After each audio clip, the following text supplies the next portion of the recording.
Fala galera, meu nome é Felipe Labrado e hoje eu vou falar sobre o jogo entre São Paulo e Atlético Goianiense, né, lá em Goiânia. São Paulo perdeu por 2-0 com gols de Éder e João Pedro. E o São Paulo chega à sua segunda rodada, né, são duas rodadas no Campeonato Brasileiro sem ganhar. Empatou a primeira com o Fluminense em casa e agora perdeu para o Atlético Goianiense. E o Atlético Goianiense havia ganho do Corinthians na primeira e agora ganha do São Paulo na segunda. E também ganhou do Corinthians no meio de semana pela Copa do Brasil, quando São Paulo perdeu por 4 de julho na terça-feira passada. E agora nessa próxima terça-feira tem que recuperar e fazer o resultado para avançar de fase e avançar para a quarta fase da Copa do Brasil, né? Bom, São Paulo veio a campo com uma formação um pouco diferente do que a gente está acostumado, né? Veio num 3-4-3, né? O São Paulo geralmente joga num 3-5-2 ou no 3-4-2-1, né? Então veio diferente, porque hoje jogou com dois pontas, né? O Sara e o Rojas, mas já vou falar com isso. Vamos começar pelo Volpi, que foi o goleiro, que errou ali no segundo gol do Atlético Goianiense, depois eu vou falar também sobre. Mas ele acaba tocando pro cara que está de costas e um cara que é canhoto, que está jogando do lado invertido, complicando ele e acaba saindo do gol para dar opção, e na hora que ele sai do gol, o Galeano tenta chutar a bola e acaba que a bola fica no pé do jogador do Atlético Goianiense e ele faz o gol de cobertura. Ele também ele driblou um outro jogador do Atlético Goianiense, então ele estava com uma confiança, né? Mas com a mão ele foi bem em dois lances que teve de perigo para o Atlético Goianiense, que ele defendeu uma bola do Natanael, que ia encobrindo ele também, só que ele deu aquele famoso tapa para trás. Bom, na zaga, na linha de três ali, o Bruno Alves, que não foi bem de novo, não ajuda na saída de bola muito, e fez a falta que originou o primeiro gol, uma falta boba, que ele foi marcar o cara que estava fazendo o pivô, deixou o cara girar e teve que fazer a falta, né? Agora ali o Miranda, né?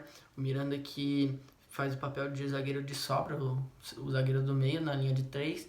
Ele foi bem nas interceptações e que ele se destaca muito isso e predomina em cima dos atacantes que ele marca, né? Só que ele ia falhar ali num lance que ele ficou com receio de botar o pé pra bola não entrar, mas o Zé Roberto acabou pegando muito fraco na bola e a bola só ficou pro Volpi ali dentro da pequena área, né?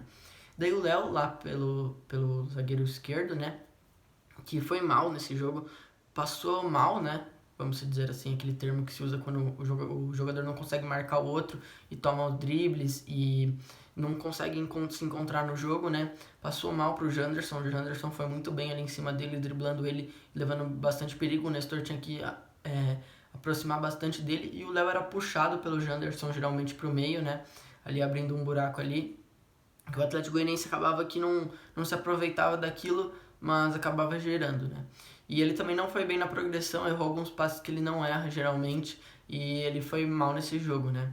Daí ali pelo meio, Shailon e Nestor, como volantes, né?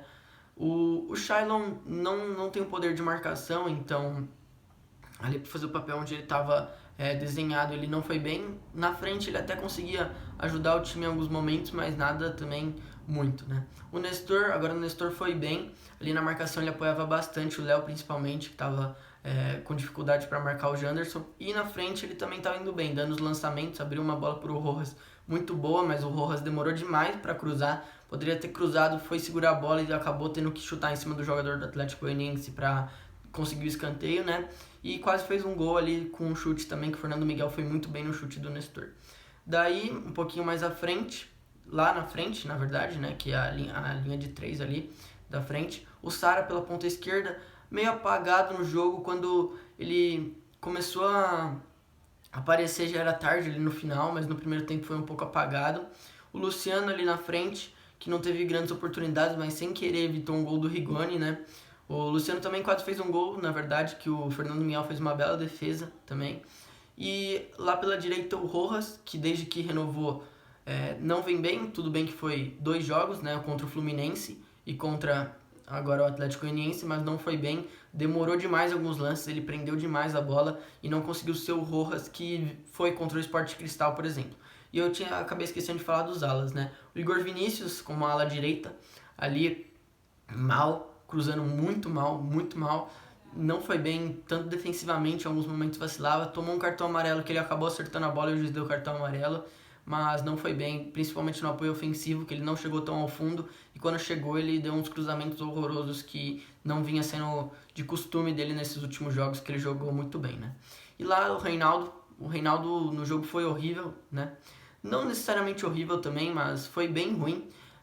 Na marcação ele deixava espaços, que ele já costumeiramente deixa, mas como o Léo não estava bem, acabava que o Léo não conseguia cobrir tantos espaços dele ali e acabava ficando perceptível a falha dele de marcação, né? Tudo bem que ele não tem tanta essa responsabilidade.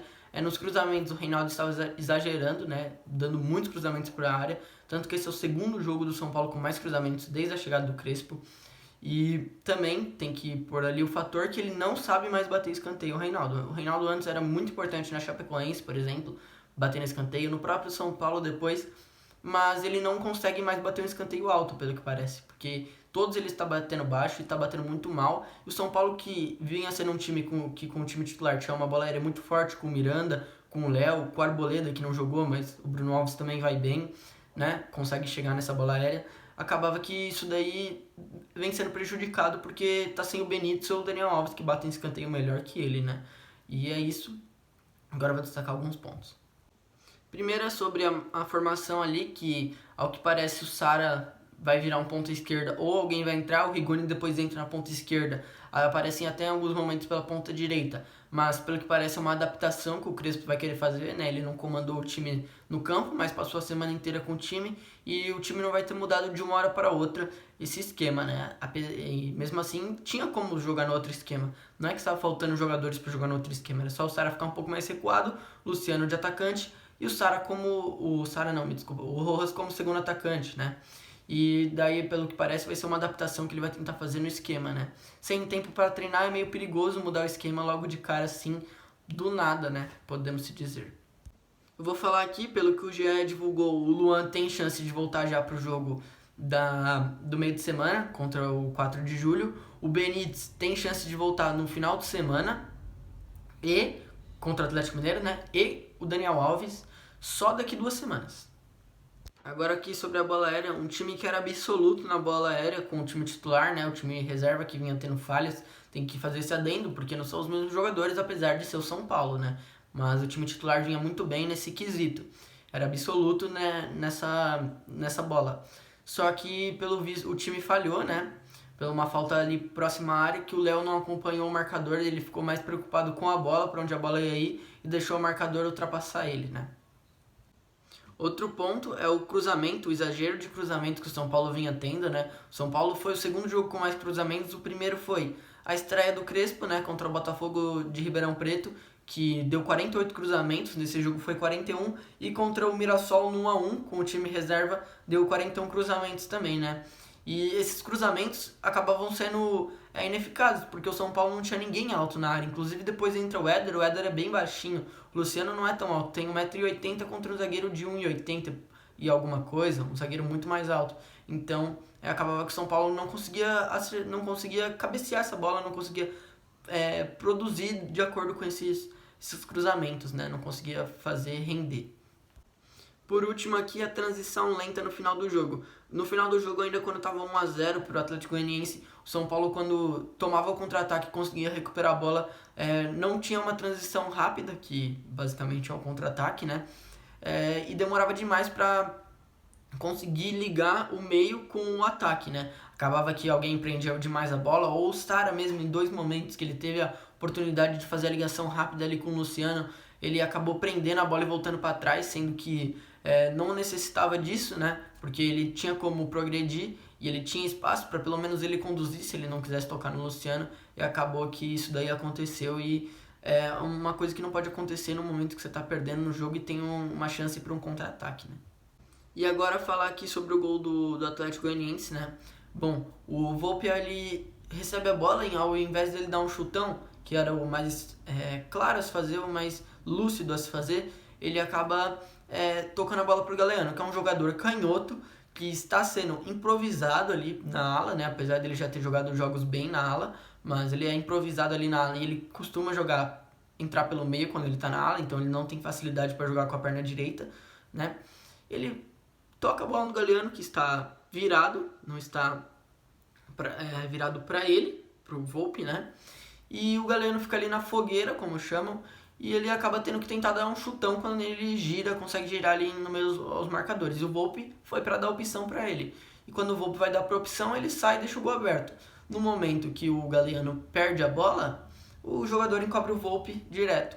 E, de acordo com o jogador, o técnico deles, o Barroca, já tinha falado que isso daí era uma coisa recorrente no time de São Paulo, o Volpi dar a opção quando isso acontecia. Então já era uma coisa planejada na cabeça do Atlético Goianiense fazer essa pressão em algum momento que desse ali pela lateral, né?